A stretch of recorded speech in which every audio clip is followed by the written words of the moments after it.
Okay guys, I'm really excited about my new PC case that I'll be using at my second office studio here, and it's been an ongoing personal design project since 2023, on and off, and it's been put aside many times and gone through several changes, and I'm finally at the stage where I can make a full video on it. So this is what I call Morph R2. It's an ITX open frame case, and even more so, it's designed with custom loops in mind because I love water cooling. But of course, I also fitted my case with air coolers and AIOs, and it works great. And it's called R2 because the original was 3 years ago and it's gone through a couple revisions. So I know right now small form factor has been very trendy. Small, powerful builds, pack as much hardware as you can into a shoebox. I get it. I've built all sorts of systems, large and small, and I can absolutely respect that. But as appealing as these shoebox builds are, most of what I've seen are not very custom loop compatible. And I think that's okay because that's not their goal. But for me and the Morph, that is the goal, or at least have the option to. So let's go back to 2023 where this started. Long story short, I wanted a simple and minimal open air case that could adapt to both ATX and ITX builds. Let's break that down. Generally speaking, any ATX case could easily support ITX since the motherboard layout incorporates both form factors. But the issue is that if you put an ITX motherboard in an ATX case, it just looks absolutely silly with a bunch of wasted space, even with a big GPU. So what that means is the case needs to be as compact as possible from an ATX perspective, so that when an ITX motherboard is installed, the case doesn't look as underutilized, and my legacy original Morph case aimed for that.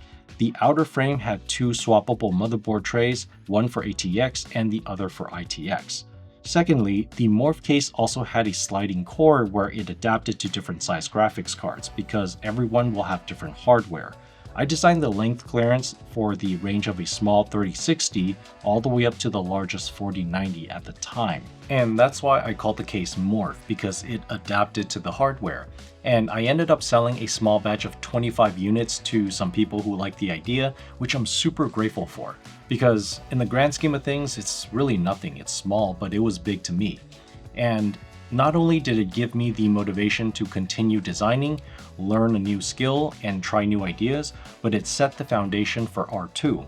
And the original Morph, the intention was just to be air cooling, not even AIO support, like it didn't even have a radiator mount whatsoever. Although I had a friend who found a way to custom loop that thing, which ended up being pretty damn impressive. Like I said earlier, no hassle, no fuss, minimal case. That means low maintenance, which throws water cooling out the window. And that's coming from me, who is a custom water cooling enthusiast. Additionally, Morph aimed to be a left and right-sided setup case. For context, PC DIY has been an art form for at least a couple decades and even more so as of recent years. Not just the PC itself, but tying in your entire setup of where you spend hours and hours of your day, so you want your place to look enjoyable. So optics is very much valued. Now commonly, most cases are right side oriented. It means the glass panel and nicer looking side of your system where you put a ton of effort into building is facing towards the user on the desk, typically on the right side. But if you just simply moved your PC to the left because that's what your situation calls for based on your room setup and whatnot, then the plain boring backside of the PC is now facing you. And I know there are ways to place your PC on the left where you can still see the good side, but this will also depend on how much desk real estate you have. Especially if you have multiple monitors, then you may not have the length to fit your PC the longer way, and even more so if you have a larger ATX tower. So the Morph case is able to simply flip to the other side of the desk with the primary side facing towards the user. And the four rubber feet could just be swapped from the bottom to the top panel of the case. These were the three main points that I wanted to accomplish with the Morph case. However, fast forward to 2024, I kept thinking about my design, and I couldn't help but to feel like it was leaving a lot on the table. And that's when I realized it didn't really do the best job at either formats, ATX and ITX. More so on the ITX side. I felt like ATX was more accomplished, but the ITX was maybe like 80% there. The last 20% I couldn't really squeeze into the concept no matter how hard I tried. So with wishful thinking set aside, I realized Morph needed to commit to doing the best it could in one form factor with the category features that I was enthusiastic about. And that's how I came to the current version of the Morph R2 here in 2026, where it focuses on only ITX. And yes, there is an ATX version of this case called Morph Prime, which will be for a separate video. So for the ITX fans out there who also love water cooling, or at least want the option to, let's dive into the Morph R2 case and I'll show you what it's supposed to do. First off, it comes in two colors, black and white powder coat. It's made of raw 12 gauge steel, which is about 2.5 millimeters thick, so it is going to have some decent weight. The default bare bones configuration with the side radiator bracket installed will weigh about 18.2 pounds. The weight of the case will also vary slightly based on what pieces I choose to take on and off or swap out, which I'll get to later. Dimensions are 270 millimeters wide, about 335 millimeters tall, and that's with the rubber feet installed as well as the screws that are protruding out from the top panel. And the length is 400 millimeters long max when the core is pulled back all the way. And at the shortest, if I choose not to use the side radiator bracket and push the core all the way in, then it becomes 290 millimeters long, which is basically the length of the main frame itself. Aesthetically, there are 45-degree taper trims on the sides of the frame. This isn't just for looks, but rather to also provide convenience of handling when the case is laying down on its side during the build. And there is one power button, and it can be used either on the front panel down at the bottom or at the top panel in the center. No front I/O ports for a cleaner look, less cables, and also for the simplicity of the design. I've never been a fan of having cables run out from the front of the case across my desk or hanging off the sides. It's just not a neat look, so I designed for that. CPU cooler and GPU compatibility is up next. Since this is an open case design, there is essentially no limit to the height of the CPU cooler. For example, one of the largest air coolers on the market, like the Nexus NHD15, which I have here, fits just fine and fills out the top portion of the case quite perfectly. GPU max length comes out to 368 millimeters, which can fit an RTX 5090 Astro or Supreme, which are some of the largest graphics cards on the market currently. However, the largest graphics card that I know of right now is the RTX 5080 from Nexus and Asus.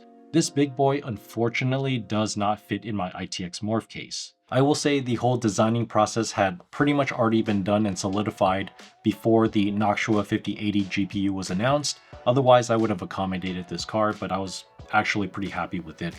And also, vertical GPU mount is not possible in the Morph ITX case because there just isn't enough room for it.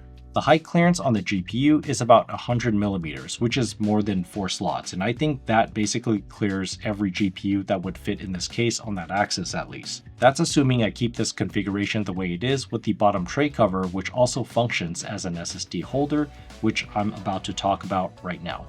Okay, the case has two tray covers that are by default mounted to the top and bottom panels.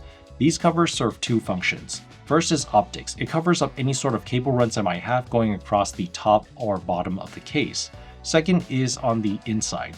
Each tray can mount up to two 2.5-inch SSDs, which gives a total of 4 SSDs in the main chamber. Now on the back side of the case, which I'll get to more in depth in a bit, also has a detachable 2.5-inch SSD tray, which allows an additional 2 drives to be installed. So the case can provide a total of up to 6 2.5-inch drive mounts, or rather 6 locations to mount them. Because most ITX motherboards will probably only have 2 to 4 SATA ports for those drives, so it's unlikely that all SSD locations would be populated in this case. When installing the SSD, I used 2mm spacers between the SSD and the tray cover itself to raise the drive, so it gives some clearance for the SATA cables to be plugged in much easier without tension from the surface of the tray cover.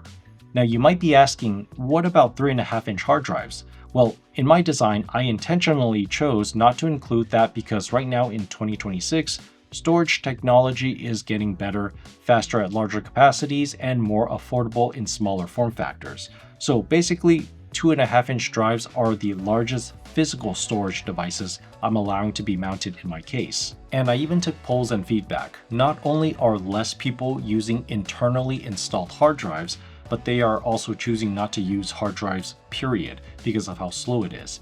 And when it actually comes to transferring off to mass storage, it's just better to have an external hard drive connected when you actually need it. And besides, I can confidently say that the people who are into the ITX and SFF builds, they're probably wanting to optimize minimalism anyways, which means go all M.2s if you can. Go as fast as you can, as small as you can, and as little cables as you can.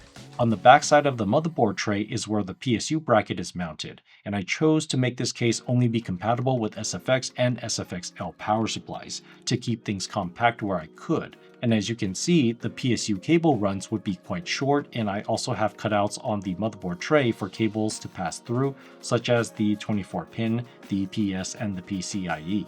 Additionally, on the motherboard tray, there is a vertical slot for adjusting the GPU support bracket up and down by tightening the screws from behind. The support bracket also works for left-sided builds where the entire system is upside down and the GPU might sag the other way. And there is also a backside cover secured via thumb screws to make everything look nice and clean. I can also choose to replace the thumb screws with regular 6x32 screws if I wanted to.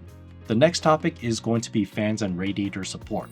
Morph ITX by default has the side bracket installed and it can support a 240mm radiator. And having done many case reviews on my channel along with my experience in water cooling, I made sure it can fit every brand of 240 rads for custom loops, meaning even the larger and wider brands like EK, Hardware Labs, and some of Alpha Cools. The bracket itself is even adjustable left to right by loosening and tightening the 4 total screws that hold it together on the top and bottom of the case. Or if I decide to use an air cooler and don't want to go water cooling at all, I can just remove it completely and scoot my core in closer for a more compact build.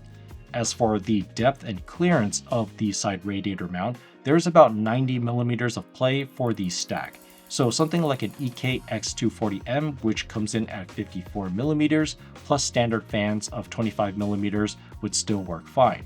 Now, I want to refer back to the top and bottom SSD trays from earlier. These trays are actually interchangeable with these optional short brackets where now I can add up to 2 more 240 rads top and bottom, giving a total of 3 240 rads for custom loops. And these brackets, of course, use the same screws as the trays to secure. Here is an example that I put together just to visually show that there is still room for the GPU and a small pump res combo unit to complete the system. So yeah, I can definitely pack a lot of hardware into this ITX case. The top-mounted radiator and fan stack is especially more important to go slim if you're using tall memory modules, but shorter modules like the Corsair Vengeance here will clear thicker rads. Now the last topic, do I plan on selling these? Yes, I will be setting up a pre-order system on my website to validate demands and also get feedback. Any more units I make after that is going to be dependent on how that first round goes. Because as a boutique case designer, my product here is very niche and primarily for enthusiasts who love open frame systems, water cooling, and for the most part what I've observed seem to be pretty decent PC modders and advanced builders. But again, as I've shown earlier at the start of this video, simple builds also work. And I will also only be selling in the US for now because shipping internationally is way too expensive. In fact, I don't know if I'll ever get to the point of international sales. The best way to get updates on my projects like this is to follow me on Instagram because that's the platform I am most active on when it comes to it.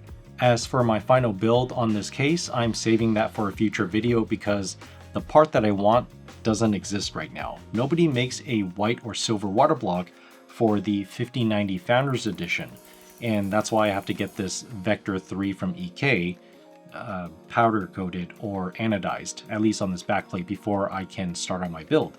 And also thanks to Titan Rig, my sponsor, for providing this water block. They are my local vendor here in California, so I work pretty closely with them when it comes to water cooling projects like this. So the temporary build is the Trikes Panorama 240 AIO with my 5090 FE on air for now, just so I have something to work on in the office. So I'll make another video when the final build happens.